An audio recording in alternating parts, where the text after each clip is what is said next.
Last week, I made a video on the channel that turned out to be, well, quite the controversial topic. And that, of course, was me talking about Cyberpunk 2077 and the problems leading up to the game's release. How there was a lot of spooky things happening in terms of review copies for the game, and why I was a bit skeptical about how this game would perform. But I realized something. In that video, I got a lot of new viewers from it, and I did not clarify one thing that all of my regular viewers tend to know. I'm not a PC gamer. I don't dabble in PC gaming. I'm strictly a console gamer, so I feel like a lot of PC gamers took what I said to heart about Cyberpunk 2077, but that was never really my concern with the game. I wasn't concerned with the PC version of the game. I was concerned with the console version of the game, and of course, now that the game has come out, a lot of people's tunes have changed on this game. So I kind of in this video just want to talk about what sort of went wrong with the console versions of Cyberpunk 2077. I do own the game. I've been playing the game, so I'm going to share my thoughts on it, and then just share the thoughts of PlayStation 4 owners and Xbox One owners who got a game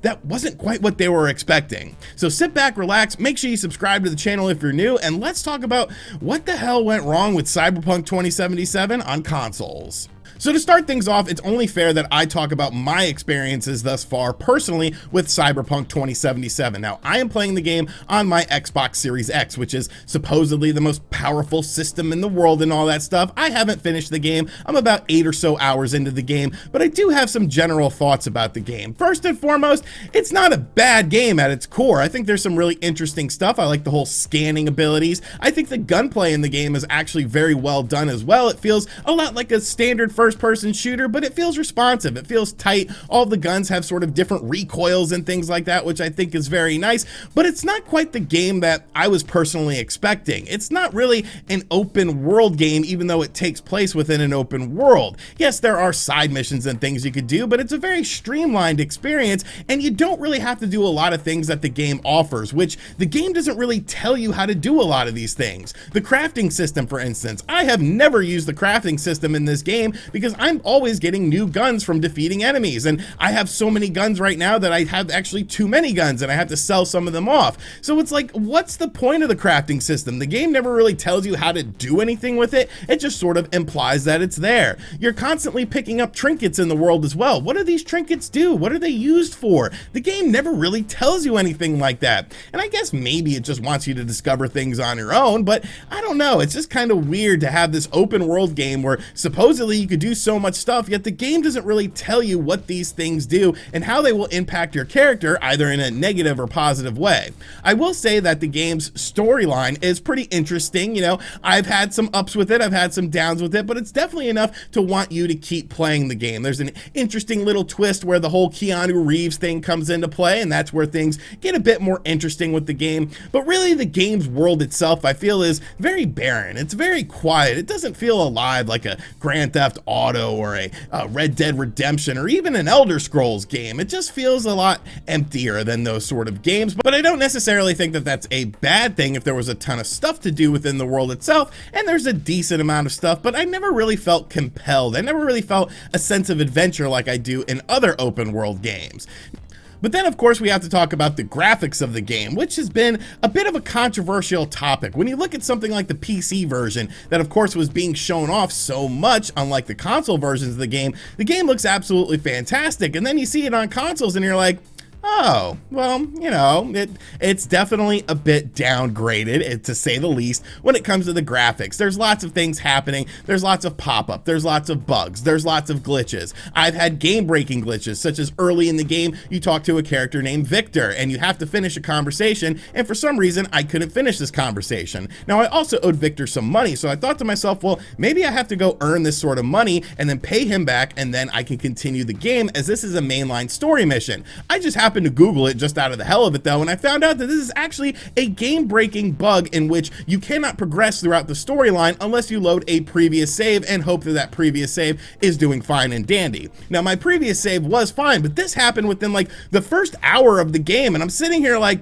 how did you not notice this? How did you not notice that there was a game-breaking bug literally 1 hour into the game that's so prevalent that tons of people are talking about it online to the point of where, you know, it's a well-known thing? It just really makes me scratch my my head. There's lots of weird stuff happening within the world, weird wonky shadows, weird characters just disappearing at times. It just doesn't feel like this game was necessarily designed with consoles in mind, or even like it was supposed to come out on consoles. I don't think it's a bad experience on the Xbox Series X, but seeing how many problems I've had on this system, which is the most powerful system in the world, we of course have to talk about the PlayStation 4 and the Xbox One versions of this game, because if you're playing this game on a console from the last generation, you are not getting a great experience at all. I'm going to show some gameplay footage right now from the PlayStation 4 version of Cyberpunk 2077, and I'll have a link to this video in the description box down below if you want to watch the full thing. But what game is this? Like, is this the Switch version of the game? And I don't mean that in a bad way or anything like that, but like,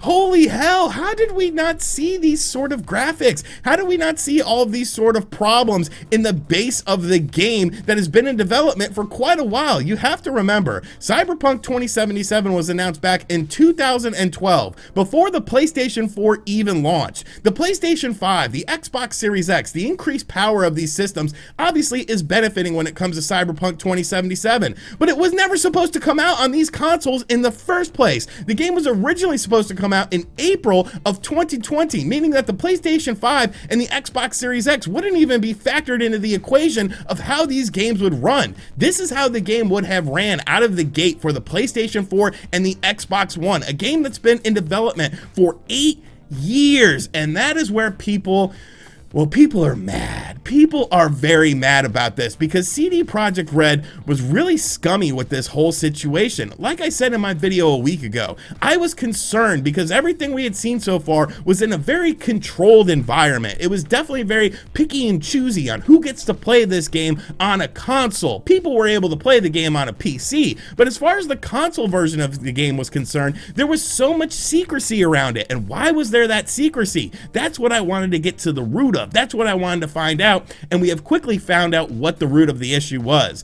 The game was not designed for these consoles. Going over to Metacritic, which, you know, Metacritic is Metacritic. I don't really judge Metacritic user scores or anything like that, but I think like they're making a good case in this situation because the game is nearly unplayable on the PlayStation 4 and Xbox One for a lot of people. Could you imagine this game running on the Xbox One VCR? Like, does it even run on that? And it's like, this was the consoles that it was designed to run on. These were the consoles in mind that were leading up to the release of this game. Like I said, this game was not supposed to be enhanced for the PlayStation 5 and Xbox Series X on day one. It was supposed to come out back in April of 2020, even before that with other delays, but let's just say the April of 2020 date, when the PlayStation 5 and the Xbox Series X were not on the marketplace. So what the hell went wrong with this game? How did CD Projekt Red completely fumble what was one of the most anticipated games of all time for this generation?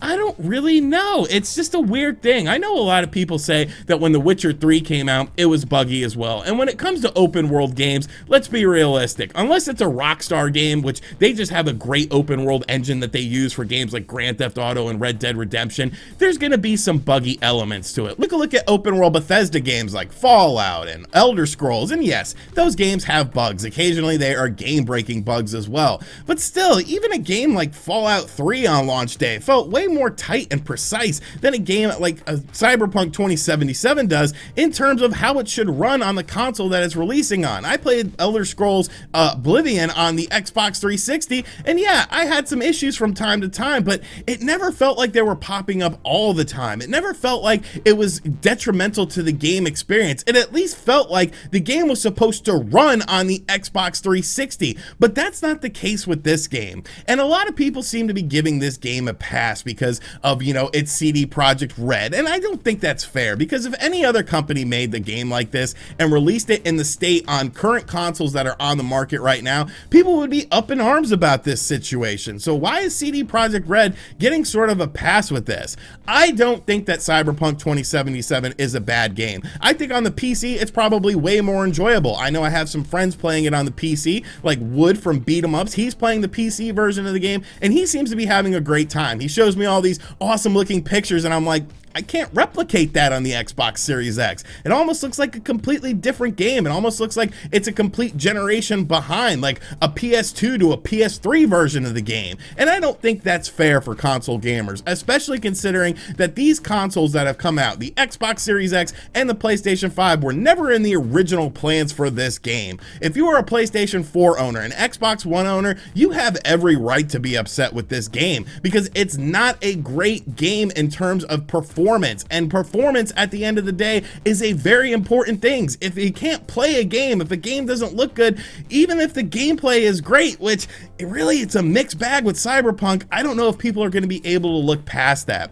Of course, CD Projekt Red is going to do things like patches for the game, and they'll fix the game as the game goes along, but realistically, this game should have been delayed when it comes to at least the console versions. If you want to release it on the PC, that's fine, but the console versions of the game, they should have been delayed. It needed at least another 6 months to bake. There are way too many issues, way too many problems on just the basic version of this game that it's like you rushed. You had 8 years and you still rushed it out. Why? Why did you do that? What was the point of it? A couple more months, yes, people would have been pissed off, but you sort of pigeonholed yourself by saying we're not doing any more delays. We're not doing any more delays with this game. And obviously it's not fair to the game itself, because really I feel like this game could have been great. It could have been a generation defining game, but as it stands now, it's not. And I think first impressions are very important when it comes to these games. I've played it since they've done more patches and it's still pretty much the same old thing. So I don't know, man. Obviously I caught a lot of heat for my Cyberpunk video, but